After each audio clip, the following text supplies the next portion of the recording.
Hello and welcome to the Raw Preview Podcast. I'm Adam Wilbourn from WhatCulture, joined by the Dadley Boyz of WhatCulture, Michael Hamflett and Michael Sidgwick, to look ahead to tonight's episode of Monday Night Raw. But before we get into it, if you're a fan of this sort of thing, make sure you subscribe to WhatCulture Wrestling on either iTunes, Spotify, wherever you get your podcasts from, for daily wrestling podcasts, where we not only review Raw and SmackDown, but also the Wednesday Night War between AEW and NXT, pay-per-views, we have interviews, roundtable discussions, and a roundup of the week, complete with a bloody good quiz, of course, on WrestleCulture. But as I said, joined by Michael Hamflett and Michael Sidgwick to preview Raw, the Raw before WrestleMania. It's all going to be a weird week, isn't it, lads? Yes. It's impossible to get into the spirit of this. I don't know what it's like for you guys. I assume we're on similar levels. Like, it's actually impossible. And I know I'm the so-called biased AEW guy and I'm negative about WWE. I surely think it's impossible for literally anyone with a connection to this company, whether it's like really heartfelt or it's kind of detached or whatever, to get earnestly excited about this professional wrestling show. Surely everyone except Vince and maybe a few others just think it's a ridiculous idea. I'm perversely looking forward to Raw because it's something to look on your phone that aren't updates about the unfolding event. But that's the extent of it.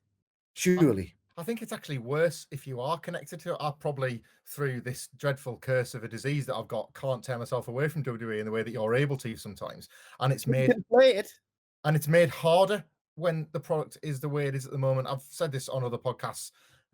It's not pro wrestling. It's not good WWE. It's not bad WWE. It's not really anything. It's just a thing that continues to happen in spite of things that suggest it shouldn't be. WrestleMania itself is not a show to get excited about other than in that strange, perverse way, as you've said. And Raw and SmackDown in the build to it haven't even particularly informed that because they can't. Like, nothing, even when it's technically building towards a WrestleMania match, feels like a build. The wrestling matches are so forced and phony, and the promos are so inelegant and inorganic that I don't even think that they feel like build-up stuff. This is a pre-WrestleMania Raw, but it's just another week of this performance center noise, isn't it? It's just sound and vision to look at, like, for 5 minutes before you remember why you're looking at it looking so stupid in the first place. It is. Sorry, quick question before the guy who usually asks the questions. The host of the podcast asks the questions. Will this be better or worse than the Tug of War? I hope better, because it can't get much worse than that. It's surreal though, because like you say, with no crowd in particular, no matter what the match they're building to is or what they're teasing at the end of Monday Night Raw, it doesn't feel the same when it's going to be like, this is all going to be settled this weekend at WrestleMania, when it's just silence, no matter what they do. I want to talk about the matches in due course. We obviously got Edge returning to Raw this week. We've got Brock Lesnar showing up potentially for a showdown with Drew McIntyre. But I feel like those two matches kind of sell themselves. One match that I feel could do with a bit of work is Shayna Baszler versus Becky Lynch. What needs to happen with them? Because I thought the chair shot from Becky Lynch last week just came across as incredibly cowardly. What do they need to do differently, Michael Hamflett? Well, what's left for them to do differently at this point? You've had Becky Lynch pulling that giant truck into the car park when she was still like engaged in full-on banter mode. Then she got serious with the chair shot last week. Shayna was looking as fearsome as she'd ever looked next to Kayla Braxton or Charlie Caruso or whoever it was, rather than Becky Lynch. They've kind of proven at this point that there's no real way to make them as serious as they felt before Survivor Series.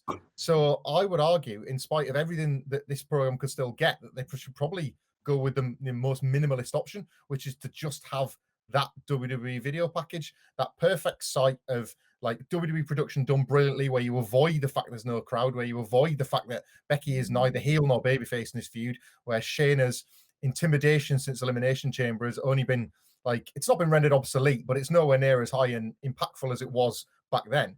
I think the best thing you can do is just stand back from the feud and hope that on the night at WrestleMania itself, the visual of them coming together is actually going to be worth something. They've not, which I'm really surprised about, they've not tacked on a stipulation to this. They've not put them in a cage. They've not fallen back on a few advantages they could have done.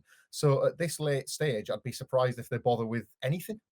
I would argue that the most minimalist approach isn't a video package, but instead you just take a belt like so, And then you do a tug of war that way.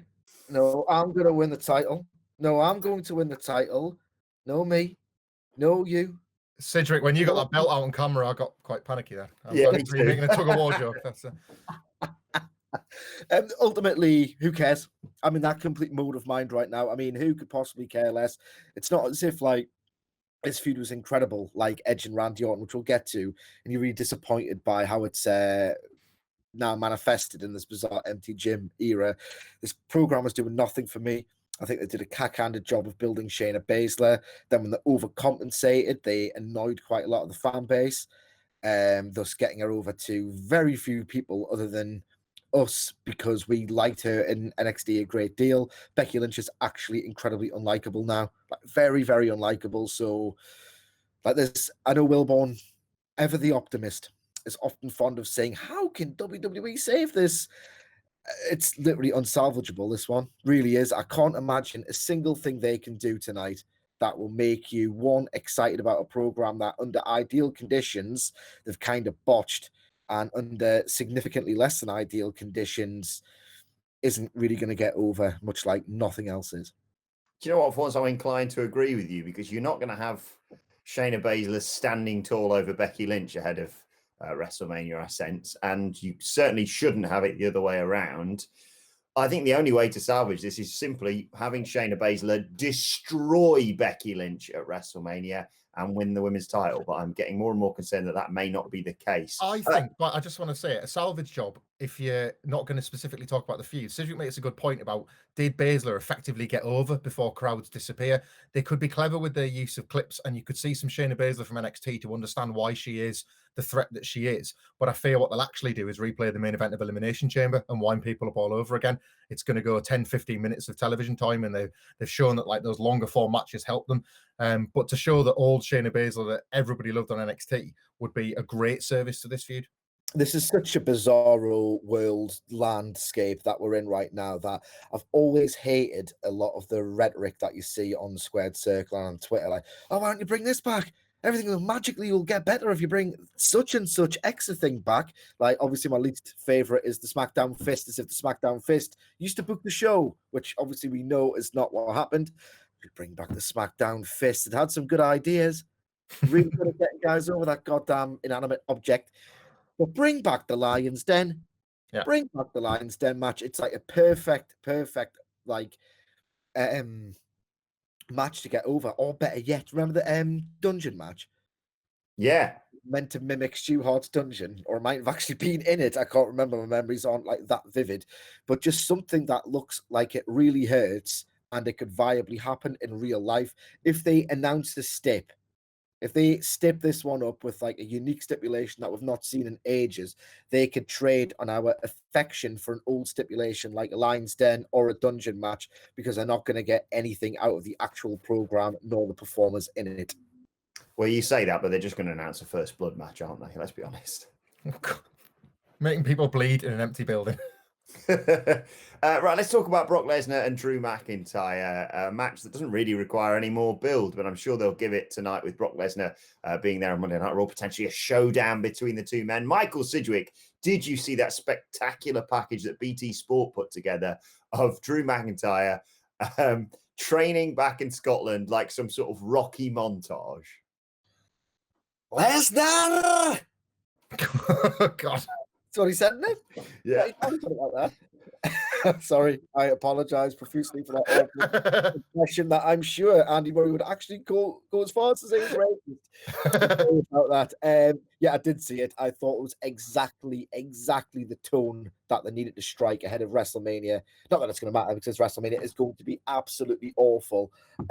We should discuss actually as a trio whether this will actually be the worst WrestleMania of all time, because there are a few candidates that were so bad that they might even beat out this weirdness. So that's a potential get the table for later. But I did see the video. It's exactly the kind of tone that they need to strike. It's completely absurd. It's completely over the top.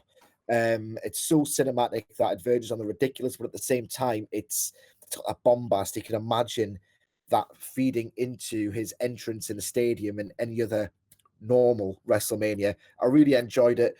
I'm also a little bit concerned that he's obviously been in Scotland filming that. He's been conspicuous by his absence on Raw. has he actually filmed his part? Has he been able to get to America? Who knows? Who knows? I We're mean, hearing, sorry, by the day, we're getting drip-fed stories. Oh, he's not going to be there. He's not going to be there. Vince McMahon skips past. He's not going to be there. So, hopefully Drew's already filmed it. I remember a couple of weeks ago, was it not this situation with Brock Lesnar, where there was worries because he lives on that farm out in Canada or something that he wasn't going to be able to get back into the country? I hope that he was back out there for the same reasons as sent Drew to Scotland. I now want to see like Brock dropping cows with suplexes, or just being a big gun nut in a wood that he's erected for himself just to shoot animals in, or something like that. Like a Broken Skull Ranch, but just for Brock Lesnar to cause havoc on. I think they'll show this Drew McIntyre promo in full on Raw tonight because it was fantastic. 8 times. Yeah, but it was for BT Sport, wasn't it? To somehow, in the hardest sales pitch of the year, try and convince people to buy it on pay-per-view through their TV channel when it is going for free for the whole world on the WWE network. So I hope they've done something similar for Brock Lesnar. It observes social distancing in quite a cute way, having these people in the middle of nowhere rather than actually having them near other people, apart from that weird one old Scottish fella who I'm pretty sure walked out of a CBeebies show that my kid watches to come and help Brock Lesnar train in the wilderness. That's the one, Katie Morag. Yeah, I'm pretty sure I've seen him there. Far away and cross the F5. So, like, with any luck, we'll get the exact same from Brock, but just looking like even funnier and even dafter, because Lesnar's got a bit of a knack for this sort of thing. Like, he's an underrated comedy performer, and I think he could make the best of one of them training montages in the same way. Or alternatively, if Drew McIntyre is Rocky IV in the wilderness, he's just there getting like steroids injected to him on camera like Drago was. One of the best built matches for WrestleMania is, of course, Randy Orton versus Edge. Edge returns to Monday Night Raw tonight. Michael Hamflett, what do you see them doing to top this excellent build and promos battles that they've had? I just hope they let Edge walk around a lot and stretch his legs, because doesn't it take him 17 hours to drive to Orlando to the Performance Center? These things, he can't fly. I'd like to see Beth Phoenix be there with Edge tonight, if she was indeed allowed still to travel, to get some physical revenge of her own on Randy Orton as a one last thing to remind you that even happened back when there were still crowds and still wrestling that we liked. Again, that story feels very well told, even in, I feel like I'm repeating myself, but even in normal circumstances, there isn't really much left to do on that program. They have done the best possible job, and it's a program that has nearly survived the circumstances. Orton and Edge were both excellent in their own sort of different ways. Edge more so than Orton, but they were both really good at getting all of the necessary messaging across. So I think overexposing the pair of them at this point would be dangerous. You don't want to see them involved in too much of a fight, not least because you don't want to see people needlessly shoved together, but also because surely that's a really important part of having something to look at and something to grab onto on WrestleMania itself. I've got no idea how they do this. They don't need to do a contract signing. Such a trope feels incredibly beneath such a program. That, and with Hamflett, like, in spite of the new context in which it finds itself, I'm strangely still excited. I'm still like, I think just done such great character work, and they've built such a elegant story with them. The motivations are believable. They weren't immediately clear, so that there was a compelling story beat and a mystery throughout. I just think they've done such an very, very commendable job with this entire program. So for it to be sort of, for it to be like, for them to have done it at WrestleMania under these circumstances, it's just incredibly depressing. Like, that is weird. It feels like I've criticized this company for so long for its complete inability to tell stories and to instead get their catchphrases and the marketing over and the relentless rematches when they finally do an incredible story. And it is incredible performance, writing, inspiration, everything, for it to end up here. I don't know. I don't know how you do it a disservice, but it is going to end up being disserviced at WrestleMania. I mean, at best, do a contract signing. Do the lamest contract signing you've ever seen, the most cliched contract signing, just so I can get it into my somehow optimistic head that this is going to be rubbish, because Jesus Christ, it's Randy Orton in an empty arena. Can you imagine how slow this is going to be? Like, seriously. I've got something. If he's local, and I'm pretty sure he is, and was willing to do it, might they have flown or drove Mick Foley in because he's been referenced by both guys as a key part of their stories through WWE, and he's excellent often at these go-home promos. Normally what he does is he obviously gets in the ring and he screams in the face of one of the wrestlers, be it Sasha Banks for Hell in a Cell or Edge, I think it was, during his feud with The Undertaker. He can scream in both their faces, or he can be near them both, and maybe Edge lines up a spear on Orton and instead he takes out Foley, and Orton shows all along that he didn't need Mick Foley like Edge did or something like that. He's a guy that I know it's not a case of talking people into a building, but metaphorically so, he can give that last stretch because he's been a reference point at this stage. It'd be nice to see just a little bit of colour added to it before we get to the match itself. I think that's a really strong idea. Sorry, Wilbourn. I just want to say, because I had a bit of a Joe Biden moment there, and I would like to apologise. But before all that happened to me, again, I think that's a really good idea with Mick Foley. But this match, Jesus Christ, did you ever watch the NXT UK rehearsals that got leaked a couple of months back, and how, like, obviously because they're not going to go hell for leather. I mean, it's NXT UK, but they're not going to go hell for leather in a rehearsal. So you saw these really strange moments where Trent Seven was kind of like in an empty arena, and obviously the mere fact that it was in an empty arena made it look fake as hell. But he's doing his entrance where he rolls into the ring, but he was crawling, and then they rehearsed this spot where they went into the steel steps and they were kind of like falling backwards very slowly into it. That's what a Randy Orton match is going to look like at WrestleMania 36. So I really can't get excited about it at all, even if they take on board, or having it already been taped, they've already taken on board Michael Hamflett's inspired idea to use Mick Foley. Indeed. What match there that we were talking about that they've built to brilliantly? Quite a few other matches obviously having to be changed last minute due to the developing events. One of them we know about is Austin Theory replacing Andrade in that tag match alongside Angel Garza versus the Street Profits for their Raw tag team titles. Michael Sidgwick, what do you make of Austin Theory, and do you trust WWE to handle this transition? It's a very strange one for me, this. I mean, they had to obviously get someone with no prior connection to Angel Garza, because this is a man who's feuding with his own family, much less one you can expect to make any friends. So if they had to do this match, I guessed Austin Theory is someone you can readily imagine, someone as arrogant, wonderfully arrogant in character as Angel Garza is, hanging out with. Just feels it's like such a bizarro world situation that when Andrade was ruled out of this match, they probably should have just realized, one, it's not as if we've been working hard for months on this match. It's not as if we've been crafting this big, intricate storyline behind this match for a matter of months, and we need to deliver an inferior version just because the fans have got this great expectation of the Street Profits versus Garza and Andrade, who never won a match together. Ridiculous series of unfortunate events that they've invited, and that this match does not need to happen. I find this match is going to be one of the most incredible Bizarro World graphic matches you've ever seen. Like, we're going to see Reddit threads in the years to come. Never read the comments, but we're going to see Reddit threads in the years to come of this match graphic for this match, and just think, this is the most insane example of how mad the world went in 2020. Yeah, I've no thirst to see this match. I saw the news of Andrade getting injured, and I hope that meant they would just take one off the card, not least one with 4 wrestlers, a referee, any situation where there's more than 2 wrestlers. Any wrestler with 2 wrestlers is bad enough, but any with more, you're just thinking, oh, this is so risky and so unnecessary. Austin Theory, what's happened here is that Triple H, who isn't on this WrestleMania for a change, will instead feature in several documentaries over the next several years where everybody thanks him for being, oh, shucks, such a great guy. I don't know if you know this, bit of a best-kept secret, this one, but Charlotte, Sasha Banks, and Alexa Bliss are actually the women at WrestleMania 30 by his side. You wouldn't know, he never talks about it, but he really loves using his NXT guys to get them on the card last minute so he can do this whole NXT dad thing. And I think that's what's just happened here. Genuinely, I do. I admire Sidgwick's attempt to just try and find some creative reason why it might be Austin Theory above everybody else. I think Vince just threw him a bone and said, what about one of your little guys, pal? This is one of their matches. And he's just looked around and seen who's not yet got his bags and left. And Austin Theory was one of them. And years later, Theory can tell us how it was this huge moment from that Triple H gifted him. He's clearly a protected project in NXT at the moment. So why not? Sorry, you know what's actually interesting about that take?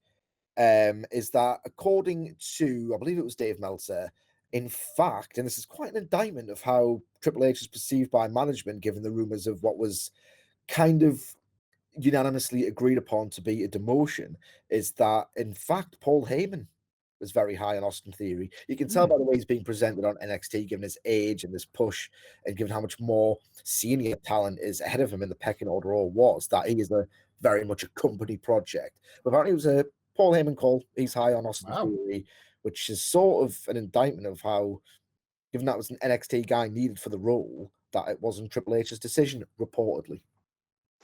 Finally, do you think tonight we're going to find out officially what a Boneyard match is? There's a lot of speculation, of course, after AJ Styles promised it last week, and reports about them filming it and graveyards and what have you. Marcus Sidridge, do you sense that tonight we're going to get confirmation on what we probably already know? I mean, you expect as much. It's not as if it's going to make a difference in any pay-per-view buys or anything that matter. You just think it would be a nice concession to the audience to actually know what something is before you do it, with the idea being that if we're so devoted to the product, we can discuss it and we can get on board with it and we can get used to it. It's like going to see a trailer and just going, F you, we'll show you on the night, who cares? That's how much contempt we have for you. You're not going to know what the plot's of the film about. Idiot, you're going to buy it anyway, you stupid idiot. But I still think that I know it's the Undertaker, right? And his mere presence connotes the idea of like death. So it's kind of, whenever it's like Saudi Arabia or empty arena WrestleMania 36, it's always quite unfortunate that you've got an actual mortician character on your roster. But I just find it, just have him do a singles match. I know he's a bit broken down, so it's a bit difficult to do that. But don't have a match in a graveyard, which is what I think it's going to be, because the optics of it looks absolutely... Can you imagine there's one medium of entertainment that's still putting on shows and still putting on events rather than like cooking shows or news broadcasts. It's like, right, the great WWE, who will persevere beyond everything and allow us to escape. What have they got in store for us, Grandma? Well, grandson, if you're going to watch this only thing that's on telly right now, and you don't want to mention the fact that, Granddad, he's older than me and, it might go all a bit wrong. All right, it's a match in a graveyard. I don't know if this is just a feature of one of my nightly anxiety dreams I'm having at the moment, but I'm sure AJ Styles on like a Twitch stream or some online thing accidentally kind of said, oh, it's a street fight in a graveyard or something like that. He just kind of accidentally gave away a little bit too much. Like, it's such a weird storyline to get this match. I understand that they probably added it because they thought we need to add something a bit more cinematic to this WrestleMania. It's a weird old night. But again, because we've seen like AJ telling the story about how he's gonna kill Mark Calloway effectively. He's going to kill the legacy and the mythology of The Undertaker. He puts the picture of The Undertaker looking 1,000,000 years old with a tiger and Michelle McCool in his swimming pool. And then like says, AJ is actually kind of reaching through the screen saying like, I'm going to beat up your granddad. Like, it doesn't matter if like Taker puts his gear on and dyes his hair so he's not a member of the Grey community. He's still this like old man as positioned by AJ Styles. And I can't see how that can possibly work in these times. As Cedric's pointed out, the graveyard stuff is weird enough, but AJ Styles battering an old man around a graveyard is even worse. The more I talk, I can't wait for this. I can't wait. Have you seen The Irishman? I've still not got around to it yet. Despite isolation, it still feels like that's too long. No, The Irishman is really fantastic. There's 10 minutes where the de-aging CGI effects kick in and you think, I cannot take this seriously at all. It's such a jarring shift because the film doesn't begin, but after 10 minutes you get used to it. But regardless, there's a scene in which de-aged Robert De Niro as a younger man like kicks someone's head in, and he looks like, because you can CGI someone's face, but you can't CGI a 20-something-year-old's energy into a 20-year-old human being. So you got this guy, it's Robert De Niro, and he's like hunched over, and he's kicking like that. That's how he's beating somebody up in The Irishman, and that's how Undertaker looks when he wrestles. So, I mean, don't care what the context is, if it's an empty arena, if it's a graveyard, or what. It's still going to be quite amusing to me to watch a greedy bastard make a tit of himself. As we keep saying, morbid fascination for tonight's WrestleMania Go Home Monday Night Raw. Let us know your thoughts in the comment section below. Don't forget to like, share, and subscribe. And subscribe to What Culture Wrestling on either iTunes, Spotify, or wherever you get your podcasts from for daily wrestling podcasts. Myself and the Dadley Boyz will be reviewing Monday Night Raw tomorrow, of course. Plus, you can let us know your thoughts and any questions you've got on Twitter at WhatCulture WWE. Watch there. Follow all three of us. You can follow Michael Hamflett at... Here was me thinking Go Home was an instruction rather than the name of an episode of Monday Night Raw. Michael Hamflett. Follow Michael Sidgwick at... You can follow me at M Sidgwick. Follow me at Adam Wilbourn. Follow us all at WhatCulture WWE. As I said, this has been the Raw preview. My thanks to the Dadley Boyz. Thank you for watching, and we will see you soon.